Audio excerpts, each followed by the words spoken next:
they stood alone, with ideas that changed everything. Brilliant minds against the world then.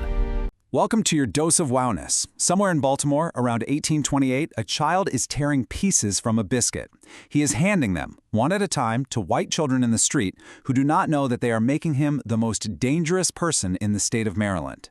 Each piece of bread buys him a letter. He is doing this because the man who legally owns him has decided that teaching him to read would make him, and this is the exact word used, unmanageable. And so this child has decided, with a clarity that would take most adults a lifetime to reach, that unmanageable is precisely what he intends to be. His name at this moment is Frederick Bailey. The world will know him as Frederick Douglass. He will become the most photographed American of the 19th century, the most powerful abolitionist voice in the world, and the man who delivered what many historians consider the single sharpest speech in the history of the United States. He did all of this because, in a street in Baltimore, a child traded bread for letters. Let's talk about what he built with them. Step into this reality. You're born without a date on a calendar. The law classifies you entirely as property.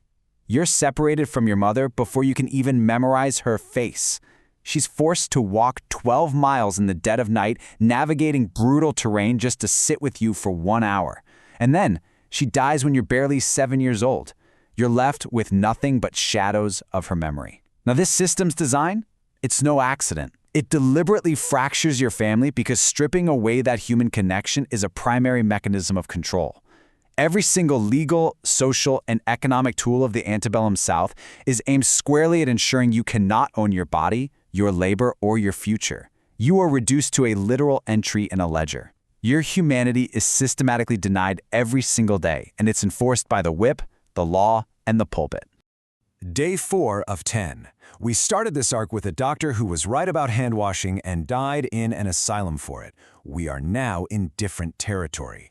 Today's subject also faced a system designed to destroy him. Subscribe before we get to what he did with it, because it is one of the most remarkable things a human being has ever done with a borrowed alphabet. Hugh Old told his wife that teaching an enslaved person to read would give him desires that his condition could never satisfy. He thought this was an argument for not teaching Frederick Douglass to read. Douglass later wrote that it was the most clarifying thing a white man had ever said to him. He spent the next decade proving Old completely right. Think about the sheer, methodical brilliance of his self-education. Literacy was highly illegal for enslaved people in Maryland. Teaching you to read was literally a crime. So what do? You have to manufacture your own underground curriculum, right in plain sight. We already know about him trading pieces of bread for letters in the streets of Baltimore, turning hungry white kids into unwitting teachers. But guys, this campaign went way deeper. He studied ship timbers in the Baltimore yards. He'd watch the carpenters chalk letters to indicate cuts, like L for larboard, S for starboard, and then he relentlessly copied them onto fences, brick walls, scrap wood, whatever he could find, until his hands knew the shapes of the alphabet. And then, at 13 years old, he gets his hands on a book called The Columbian Orator. He paid 50 cents for it. He read its speeches on political liberty, its dialogues between masters and slaves, its philosophical defenses of human rights. He read them over and over again. He internalized its rhetorical architecture so completely that the arguments his condition had generated internally finally had a vocabulary. He wasn't just learning to read here, he was building his own revolutionary voice from scratch. He was assembling the exact intellectual weapons required to dismantle the very system that claimed to own him. And the stakes of this education quickly became absolute life or death. Because having knowledge without physical freedom, that's its own kind of psychological prison, and he was running out of time. So put yourself there. It's September 3, 1838. You're 20 years old. You're wearing a free sailor's uniform, complete with a tarpaulin hat and a black cravat. You're carrying borrowed identification papers belonging to a free black seaman, just hoping your physical description matches closely enough to pass a casual inspection. You're riding trains and ferries north through Delaware, which is a slave state. The metal of the train car rattles around you, and you know with absolute certainty that a single wrong answer to a suspicious conductor, a single moment of hesitation, means you are going straight back in chains. You'd likely be sold into the deep South, where the lifespan of an enslaved person on a sugar or cotton plantation is measured in just a few brutal years.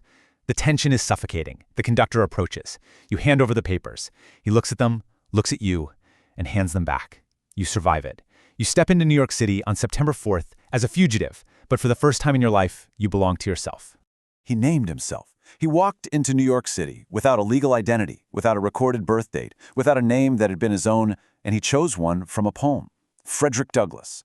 He built himself from nothing available, and then he walked out into the world that had designed nothing for him and started talking. Within 3 years, he was speaking to thousands. If you are watching this and thinking, why did no one teach me this in school in this much detail? Comment, bread, and letters.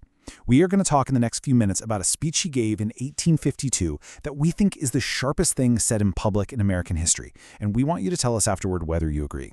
On July 5th, 1852, he chose July 5th on purpose. He stood in front of 500 people in Rochester, New York, and spent the first 20 minutes sounding like he was going to give a perfectly normal, patriotic speech about the Founding Fathers. He was not. He was loading the gun, and then he fired it. So Douglass took their own ideals and wielded them like a weapon. He took the very language of the Declaration of Independence and applied it directly to the 4 million human beings it had been written to exclude. Remember, the Fugitive Slave Act had just passed 2 years prior, basically turning the entire North into a hunting ground, and national tensions were absolutely suffocating. So he refused to coddle this audience of mostly white abolitionists who had invited him to speak. Instead, he forced them to confront the brutal reality of their celebration. He flat out told them that to the enslaved person, their 4th of July was a revelation of appalling hypocrisy. He laid bare the daily, institutionalized lie American liberty, and he did it operating purely from inside the American rhetorical tradition. He wasn't up there asking for pity, he demanded justice. He told them their shouts of liberty were hollow mockery, their prayers and hymns just a thin veil to cover up crimes which would disgrace a nation of savages. He left them absolutely nowhere to hide. It was one of the most masterful, sharpest public indictments of a nation's soul ever recorded. He was also, and this is the part of his story almost nobody tells, doing something with a camera that was so far ahead of his time that cultural theorists in the 21st century are still working out the implications. He sat for more photographs than Abraham Lincoln, more than any American of his century, and he had a theory about why every single one of them mattered. Douglass inherently knew that controlling your own image is a form of immense power. The popular print culture of his era was completely flooded with deeply racist caricatures, minstrel show posters, and pseudoscientific illustrations. These are all specifically designed to depict black people as subhuman, docile, or comical. So what was his counter-strategy? It was rigorous and it was unyielding. He sat for portraits entirely unsmiling, serious, and direct. He wasn't performing approachability for a white gaze. No, he was forcing the camera to permanently record his undeniable dignity and intellectual authority. He understood that the photograph was the first truly democratic medium. Why? Because it told the objective truth. When a citizen looked at a photograph of Frederick Douglass, they were forced into a visual confrontation with a black man whose piercing intellect and unshakable humanity were documented right there in silver and glass. He was dismantling white supremacy using visual culture decades before we even had a term for it. He turned the simple act of sitting for a portrait into a deeply theorized act of political warfare. But here's the tough part.